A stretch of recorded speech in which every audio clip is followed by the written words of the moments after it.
get ready for the day you have been waiting for since last 4 months. You travel 1 hour sitting in your bus to your school. You give your 100% in your exam and ride your way back home. And then you say, today is the day. Today is the day I'm gonna go hang out. I'm gonna go to the concert of my favorite band, play pranks on people, follow up my New Year resolutions. I'm gonna go live my life. You start shopping and planning for parties and tours. One day, you switch on your TV and you're caught in an avalanche of terror and confusion created by the media bites due to COVID-19. You are totally lost in the midst of this pandemic period. Let's stop this hypothetical for a second, and I am going to explain to you right now why you need not to be frustrated during this crisis time and how a shift in perspective can change your entire world and how I did it. Hello, my name is Yashvariya Baliyan. I was a distraught high schooler for just about 200 days ago, until a shift in perspective set me in the pursuit of silver lining in dark clouds. We all know disaster generally catches us off guard, and then it's a question, to be or not to be. In other words, we are forced to speculate over the concept of glass half full. I had thought that living and learning during a pandemic is no picnic, and I was morose about it. Sitting in my room all day long, I felt stifled. I was being punished for a crime I had not committed.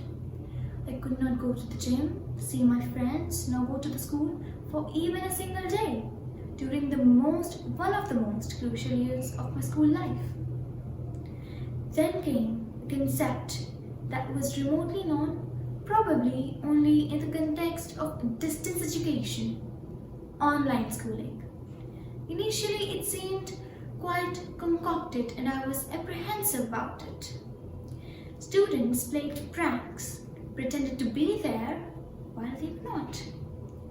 Virtual learning seemed unreal and far-fetched. Being at home and still at school was like traveling in 2 boats, but at the same time. Home meant fun and relaxation. It's your private zone, not to be shared with all. And here, everyone could take a peep into your world. I would keep my video close until the teacher insisted and I had to come on screen.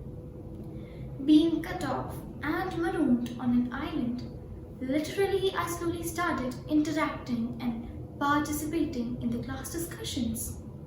When the spectrum of learning sprawled beyond the books to a global classroom, I was enthused to discover how phenomenal it could be. It was a savior for us, regular scholars.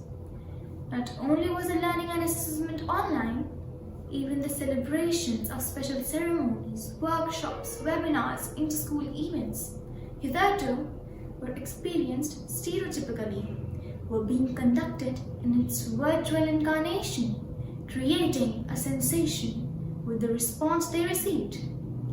We were an evolving community, unstoppable and unvanquished. I realized that when there was nowhere to go, we had everywhere to reach.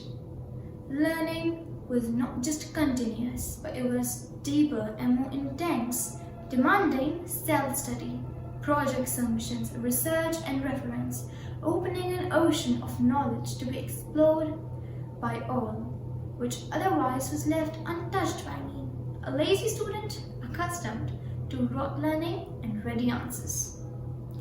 This was a new dimension to learning, and I was enjoying it. Another change in my life was that the daily commuting and mad pace of life had come to a halt, giving a healing break to satiate my soul and spirit by building lifetime bonds with self and family.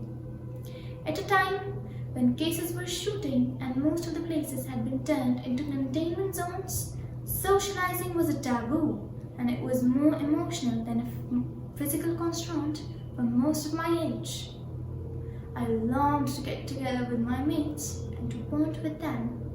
I yearned to break free and seek yonder, fearing that I would die of boredom otherwise. In such a scenario, the only company was the family. Now every moment was a family moment. Unarmed as familiarity breathed contempt, I was shaky about maintaining my relationships with my blood. Treating any dispute, I took my time to respond, moving from disapproving to accepting, from criticizing to appreciating, and from modernity to traditionalism. I was grateful to have them in my life, for without them, I would be alone. Returning to my roots, I discovered the much desired togetherness over breakfasts and brunches. COVID has strengthened the ties, bringing the family closer than ever before. In the din of everyday hustle, I had never had time for deep introspection. The pandemic times made me cognizant of my strengths and responsibilities as an adult, with a tremendous opportunity to overcome my weaknesses. I did almost everything from painting, cooking, gardening to writing a book and learning to play a guitar. Lounging snuggles for hours and innovating weirdest recipes that fancy the taste buds. Never realized the deep cohesion that cemented those bonds. No summer breaks, no travel destinations, yet every day was a holiday and every night a party night. The much desired discovery was the discovery of self. We want what we don't have, at least I do. The fun, frolic and pure indulgence with my peer group was genuinely missed. Life seemed to have lost all its flavors without friends. Meetings in cafe or movie shows was out of question, so I roped in my friends and pitched in the missing links of giggles and gossips by organizing meetings over Zoom sessions.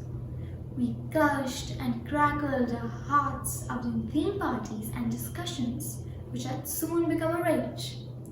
Soon, our ideas got wings and we organized a wellness club, wherein all of us spent early mornings in yoga and aerobics. As our initiative got popular across other circles, more youngsters joined in. I am sure all will agree that where there is a will, there is a way. Friends, I do agree that our days are limited and numbered. So wheeling on two pillars, benevolence and empathy, is so much desired to make us humans with humanity. In the due course, I discovered that so many were suffering from depression and hypertension due to looming uncertainties of life. It was soul-reaching. Many of my classmates didn't have laptops. There were families with single mobiles, or they were struggling due to poor network.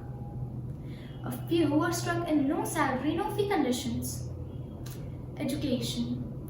Hitherto, a painful necessity suddenly seemed a privilege, enjoyed by only a few.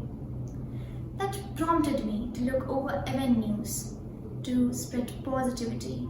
This was an immensely fulfilling venture. I and few like me became mentors to other classmates and fixed academic loopholes. Not only this, we started a Pranksters Point, a club for stand-up comedy to beat the blues instantly. In the subsequent days, we also collaborated with an old age home online and organized music concerts to heal the hurts of some humble lives.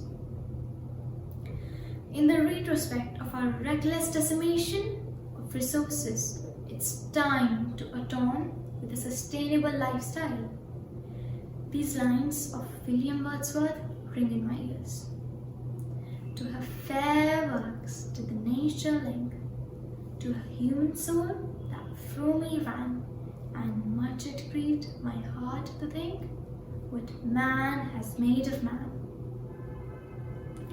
While a huge scarcity of resources put the world in a conundrum, nature resurged from its descendants as we converged our focus to the umpteen resources that lay underutilized and in ignominious ignorance. When you take away food joints, homemade masks, Zoom tuitions, and hobby startups surfaced overnight, with all the services functional from home, with nowhere to go, I, along with my friends, innovated redesigning dresses which were overlooked with some DIY techniques to make generous donations of food and fabric and to spread awareness to preserve the planet.